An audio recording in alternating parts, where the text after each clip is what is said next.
Hi everyone, myself Saranya, Assistant Professor from SNS College of Allied Health Science.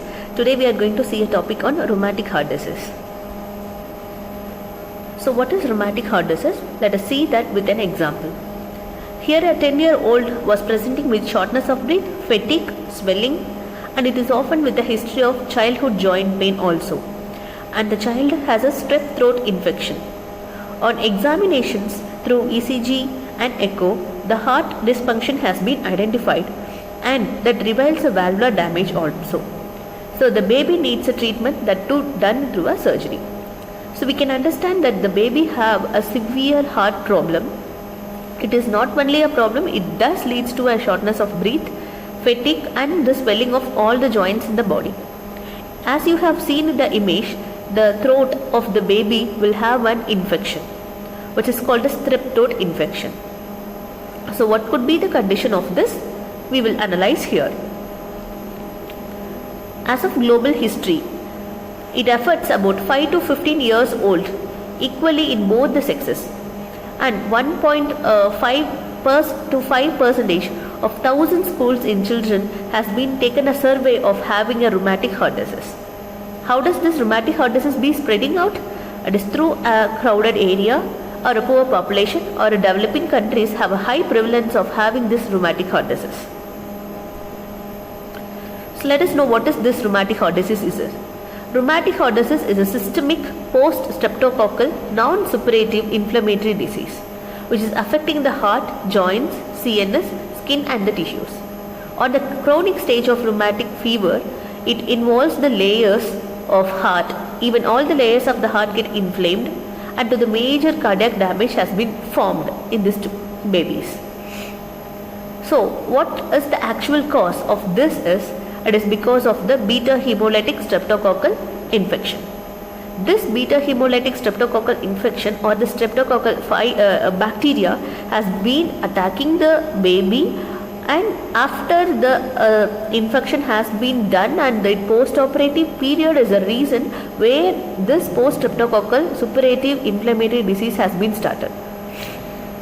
What could be the latent period is 2 to 3 weeks of sensation, and after that the spread of the infection has been found out. What could be the acute phase of it is, it has a migratory arthritis, that is the joint has been swelling. Fever is also a first symptom and potentially this will be having very recurrent in their periods. Now we can find out how the streptococcal has been affecting the heart and the joints and what is actually happening.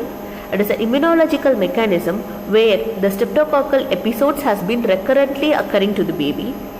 So our immune system will have a misconception that it will attack the M protein of the streptococcal as well as this M protein. The same thing is also present in our heart also. So the immune system will get confused. What is happening in the body? Either it is a streptococcal or it is a heart M protein. So where the confusion starts, and that leads to a damage of the own heart tissues by the own antibody. This is a cross-reactive immune response. Anti-streptolysin O, anti-streptokinase and other antibodies relevant to this M protein has been highly found in the blood. And autoimmunity of the baby start affecting its cardiac muscles, valves and joints, skin and neurons. See how does this happens.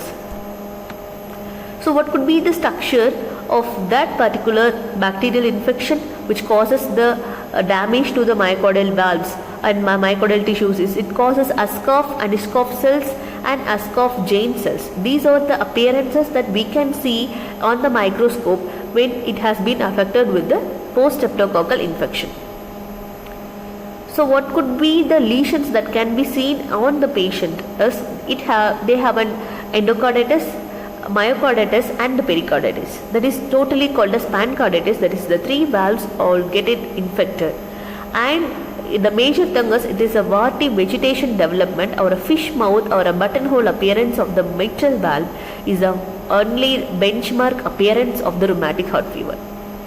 And also the maculum patch-like appearance will also be seen on the mural endocarditis. The myocarditis will be soft as well as it will be flabby also, and the pericarditis, having a serous pericarditis and also a visceral pericarditis, with both will form an adhesion like type. It is like a butter and jam appearance will be on the heart.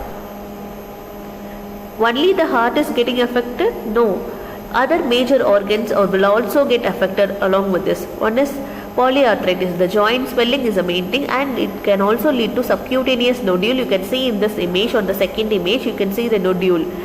And the skin will have a rashes like appearances, which is called erythema marginatum, and these are the things that will be appearing on the chronic phases.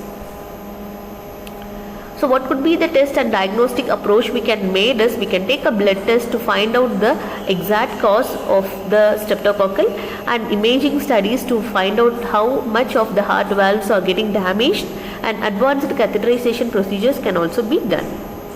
So how can you manage the situation is through prophylaxis activity, that if the fever has been on the first period of their baby, it has to be recurrent, then you have to be very cautious in treating a patient. So you want to give an antibiotic to stop the growth of an infection, and that antibiotic should be a long-term course.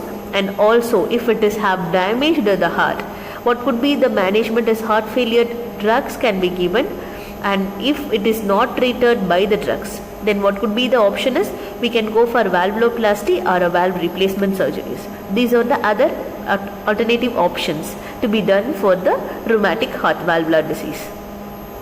So what could be the summary I want to say is, acute rheumatic fever is a major symptom that has been started, and when it changes into a recurrent period of rheumatic fever, you have to be very cautious, because it will lead to rheumatic heart disease. The rheumatic heart disease will affect all the valves of heart. Either it causes regurgitation, stenosis, heart failure, and the death. And what could be happening on the heart is, it creates a vegetation, it creates a dilatation of the annular parts of the valves, and thickening of the leaflets, and calcification has been appearing. So very be cautious in treating the babies if they have a fever which is very recurrent. It is very mandatory to check whether it is a rheumatic heart disease or a rheumatic fever. Thank you for listening. Hope you have understood this topic.